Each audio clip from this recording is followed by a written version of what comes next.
We're actually running behind in time.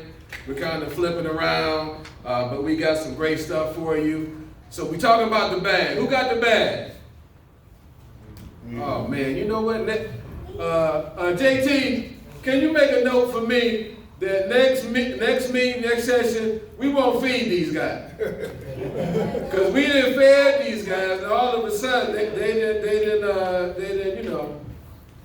they got that black folks disease. All right. I don't think we should not feed that stuff. Well, who got the bag? Me. All right. Next up, we got a young man who's going to tell you a story about his bag. He's one of our members, and he's a new member, but he's excited. He actually works with your peers. I'll let him tell you where he works at and what he does. He's going to bring you his bag in his own way. Give him a round of applause for Mr. Michael Blair as he comes up. Michael, you got 5 minutes. All I need is 3. What's going on, y'all? So we need some energy. I said, what's going on, y'all? Wait a minute. Hold on. I'm sorry. I'm going to do something. Pause that. Everybody in the back of the room, stand up. Everybody in the back of the room, stand up. Okay. This is the meat of the session. So we need you to come forward. Leave your stuff where it's at. Leave your stuff where it's at. You know where you were sitting, and come forward. Let's fill all these seats up here, because this young man is about to give you something to put in your bag that might help you along the way. So let's become one. Everybody in the back of the room coming up, let's fill up these seats up front so we can give this guy some attention and we can roll on. Okay? I do appreciate that. I go? Amen. I go? Amen. All right. You know I love you guys.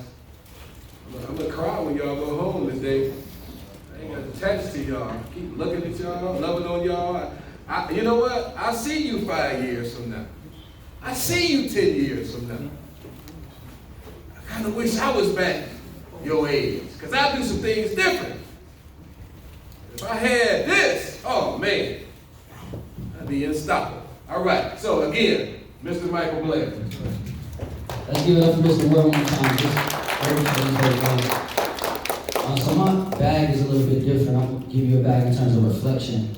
So I'll give you a little bit of my backstory. So I grew up on Miles, east side of Cleveland, at the local rec center. It's called Roby Turner. So I had a recreation center in my neighborhood that kind of kept me out of trouble. So when all my friends was getting in trouble and doing things, I would just go play ball at the rec. I ended up going to John Adams High School, the new John Adams, which I graduated in 2010. And then I went to Bowling Green State University, which I graduated in 2014. So me being one of the 2 only young men out of my neighborhood to go to college and do everything like that, I would say in my back was a mentor. So I had a teacher, my first grade teacher who kind of took after me, someone that invested into me that I listened to that to this day still helps me out. So I give that. I would say have a mentor in your back. I would say have a vision in your back at the same time, because I knew that I wanted to go to college for basketball, or I just knew I wanted to go to college in general because no one's done it in my family. I knew that I needed a mentor or somebody to tell me how to get to that next level and steer me, because I've seen without a dad, all my friends and everything what there is doing, I needed somebody to help me accountable. So in your back too, mentor has somebody to hold you accountable. Long story short, once I graduated college, I went straight into corporate. So I was working in sales. I worked at Fox 6 selling commercials and doing digital advertising. I sold billboards. I was doing all this stuff and I thought I had it made, but I wasn't fulfilled. I made good money. I was young. I had it going on, but I wasn't fulfilled at all. So this is another thing in your bag. Don't do something just for the money. The money doesn't fulfill you. So long story short, I knew that I wanted to get back into the community. I knew I wanted to work back with kids, and I was like, how am I going to do it? So took another job, making great money. I got married, had my son. My son's 1, and I'm just like, I can't. What am I going to do? It's like me. So everybody looking at me, the one who graduated from college, I took that on my back. So let me be the example in my family. So if you have that passion, you have that it factor, you can be the example in your family. Even my friends, out of all my friends, I'm the only one married, the only one that has a kid, the only one that's in his kid's life, let's say that. So I'm trying to be an example for them and show them. So that's a lot of weight itself. you want to be the one to say, I got it going on, but what about when you need somebody to lean on? And that goes back to my relationship with the Lord. But I feel like now, in my current role, I work at a school. So it's called Kenneth Clement. It's an all-boys leadership academy near the Callaway, East Cleveland area. And I end up meeting the extended family just through one of my partners that I work with and talking about the organization. Working with kids grades, pre-K through 8th grade, similar to y'all. I got students your age and things like that. And I tell them the same thing, be original. That's literally got me this far. In college, I didn't join any organization or anything because I was focused on being original, and I had a lot of great relationships. And I just felt like I wanted to just stay that way, and this worked for me. But network, build relationships, and just be original. Even if you do something that people don't do. And I feel like a lot of us like to follow the wave.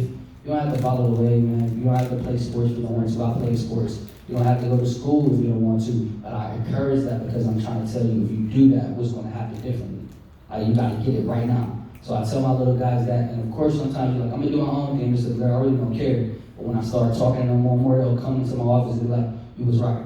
You was right, I get it. So thank you all for being here. I don't really have much. I just gave you those jewels in terms of being in my bag. Have a mentor, have a relationship with the Lord or whatever it is that you're going to do. Hold yourself accountable and also have a vision. If you have those, that's personally to me what has got me this far in terms of my bag. So I'll give you that. Thank you, Mr. Blair, who's told you about his bag. He's a product of the Cleveland Public School System, as he said, and because of the things that happened to him and the things he was able to put in his bag, he developed a desire to go back and help others work on their bag. Amen? Amen. All right, I go. Amen. All right. We were supposed to have another young man that was supposed to do a tribute to his father, but he's not here. So we're going to go right into our afternoon program. I'm going to call up the one and only DJ of the East and West Coast, Mr. JT himself, Fireside Entertainment. He's going to come to you in his own way. Please give him a round of applause as he comes up. Thank you, Mr. Roy. Wow, I know I have a limited time, man. 5 minutes, JT. 5 minutes. I'm going to need more than 5 minutes, but I'll utilize 5 minutes here. Go ahead. What you do? I have a testimony. I do, and I also have the bag. But listening to these young men, these older guys listening to all of these men in this room speaking, I do realize that I need more in my bag. I don't have everything that I need. So after today, I'm going to move forward and evaluate myself as a person and not try to do anything, but continue to build on my bag. The bag I have is just a success in my DJ and entertainment world. I worked a corporate 9 to 5. I've been working all of my life since 5 years old. I carried grocery bags when I was young. I swept hair in salons and barber shops when I was young. I ended up getting a 9 to 5, McDonald's, all the regular stuff, and then you move up to the regular jobs. Worked in a law firm for about 10 or 15 years, and actually quit. I walked away and stepped out on a leap of faith for my entertainment business.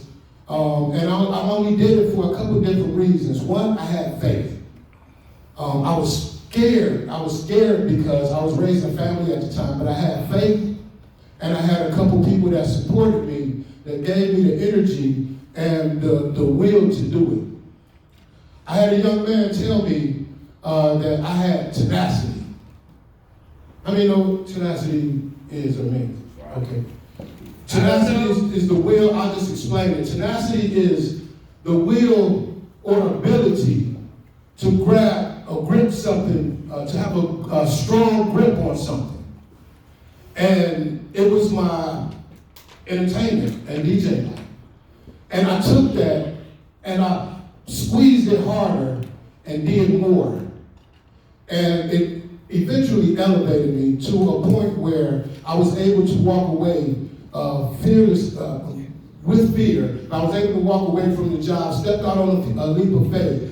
I stepped into the corner of the hill, and no lie, God shoved me. And all I could do was spread my wings. Because of those things, I was able to do that. So now I'm here today, and it's opened up. I met the extended family back in 2005. Ms. Keisha and the extended family has opened up so many opportunities for me. I serviced over 12 Walmart stores with my DJ entertainment. And she has opened up more doors. DJing mayor balls and meeting bigger people in the corporate world where I can impose my will of entertainment and be successful with it. To be able to make or create the bag daily is a blessing. But I don't take it for granted because it can be taken away at any second. Money is not everything. And I applaud the young man that said money is not everything. It's building on relationships and resources. Those are the things that get you through and around this world. It's being able to know who you know and being a legit, confident, non-crab type of person without hidden agendas in your world that can affect anybody else's world. Removing all of that from yourself, man, the sky's the limit. The three guys here in the Alpha Phi Alpha said a couple of things real quick. Your attitude precedes your altitude. I've always said attitude is everything. Case in point, guys like, I always looked at Mike Tyson as one of the greatest fighters in the world, greatest individuals, but his attitude kind of got best of him. And I kind of use him as an example in my life to form my attitude a lot better.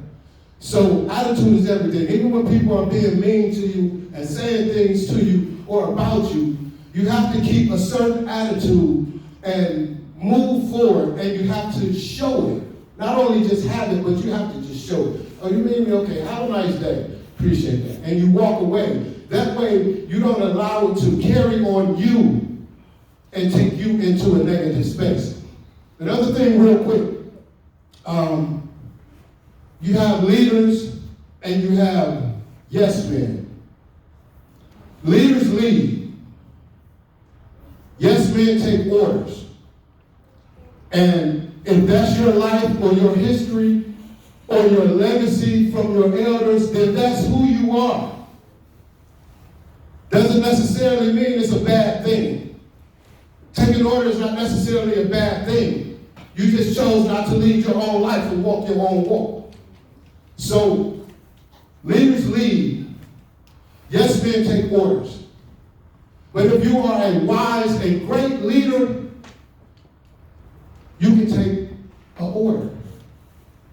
And you will be the greatest order taker that has ever taken an order in your life. Because sometimes leaders have to step back and take orders and continue their peace. So that's all I wanted to give you guys. Strive to be a leader. You make your own decisions. You walk your own walk. And you don't follow the path of those who are on a different path than yours in the negative world. I don't have enough time to do what I came here today. Young men etiquette and ties is what I actually came here to do. So I'll run through young men etiquette without running through it. Young men etiquette, being a young man, being decent, respectable. Pull a chair for a lady. Open a door for a lady. Take your hat off if someone is home. Don't put your hat on the table. Say yes instead of yeah, Say no instead of Say thank you. And when people say thank you to you, it is graceful to say you're welcome. It feels a lot different when you get to you're welcome back. It reciprocates. The energy reciprocates in a positive manner. The ties part, we'll save it for next round. And just so you know what I'm going to do, and if you are interested, in dressing well is another part of young man etiquette. Dressing well and keeping your hygiene up. Can't be going around stinking. That's just straight up. Preach. And you can't go around looking any type of way and your pants sagging and your drawers showing. It don't work in life. Nobody will help you or assist you if they can see your booty cheeks out here. Next round, I'm going to show you guys how to tie a bow tie. If you're interested in dressing pretty well, I'll show you how to tie a bow tie. This is a pre-made bow tie. I like these because they have feathers on them. This is a real bow tie. I'll show you how to tie these. Even if you want to know today, after everybody's done speaking, stop over. I'll show you how to tie a bow tie and a regular tie. So you guys can get in some clothes, dress up, look nice, and go out and live your best life. All right. My name is JT, man. I appreciate this opportunity. We thank JT, Fireside Entertainment. All right, JT. For saying to you guys that you can be your own boss. That's basically what he's saying. Depends on what you put in your bag and how you do things. Okay? I would like to add one thing to etiquette. And I taught it to a young man today. Stand up, young man. Yep, stand up. Come here.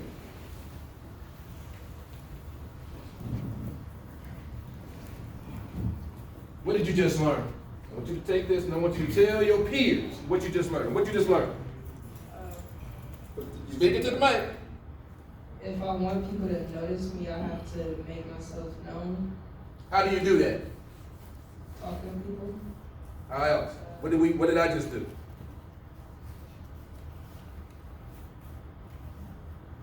Thank you. Young men, you present yourself to the world. This is part of JT's etiquette. I'm just adding to him. You present yourself to the world to make the world notice you. When you're walking down the street, don't hang your head down. You look up. When somebody passes you, don't wait for them to speak to you. Let them recognize you by you saying, "Good afternoon. Hello, how you doing today?" If you do that, they'll respond to you. You are determining the way things are going to go. I speak to everyone, no matter how they look, no matter how they feel, no matter what they're doing. Because it's my opportunity to introduce myself to their world. It's my opportunity. So when I pass someone, I speak. Now, as young men, there's a lot of older folks that think young people ain't nothing but trouble. So when you walk past them, of course, they might be fearful of you. But if you use this tactic to speak to them, you brought them up to your level and you've leveled the playing field. Because you let them know that you are somebody, that you need to be recognized, and that you're not up to anything that isn't good. Y'all understand that? Yes. So open up your mouth. Speak. When you see your friends in school, you speak, right? You say, "Hey," or whatever. So why don't you speak to everyone? Speak. That's something that I learned a long time ago. And when I speak to people and they speak back, I know they recognize me. And it actually gives me a boost of confidence. Give me a boost of confidence to know that I was recognized today. All right? I just wanted to add with the speaking part. When you speak to someone, young men, shake hands. Look them square in their eyes. How you doing? I'm such and such, as they introduce themselves. You shake hands and look them in their eyes and introduce yourself. It brings about that leveling of respect. That's all I got. Every young man in here, just about every young man in here, and if I didn't get you, I apologize. I introduced myself too. I shook your hand. That's what Mr. JT is talking about. I don't know everybody's name today, but I heard everybody's name today. I'm going to get to know you. I'm going to be able to call you by your name. because I'm taking an interest in you. You guys understand? This is stuff to put in your bag. This is stuff that's going to help you along the way. You understand? When you come in a room, make sure that folks recognize you. I have a very boisterous voice. When I speak, actually I'm speaking normal right now. I don't really need this mic. I'm speaking normal. This is my normal tone of voice. So my voice carries. I use it to my advantage. It's a tool to help me go through life. You understand that, young man? I talk to some of you, and I can barely hear you talk. And all I did was ask you your name. Are you ashamed of your name? Surely you should be able to say, my name is Joe. Correct? I go? I go? So that's what we're saying. We're trying to give you some tools, little bitty bits of things that'll help you along the way. For the lack of time, for the sake of time, I'm not going to prolong my talk because I can go on for days because I love you guys. Oh, see, they know. Listen, I got one guy I want to bring up. I'm going to give him a few minutes. He's going to entertain you. Where's he at? Where's he at? Where's he at? Where's he at? Where's he at? Oh, there he is. Is he on his phone? Oh, no, he don't. You about ready, sir? Huh? Oh, he needs a couple minutes? Okay, so before he comes, let's see, who's next on my list? Who's next on my list? I think the next thing we went to was, I've been doing so much today, I forget my list. Hold on, what's it? Let me look. Real quick. The next thing I have is dealing with authority. Dealing with authority.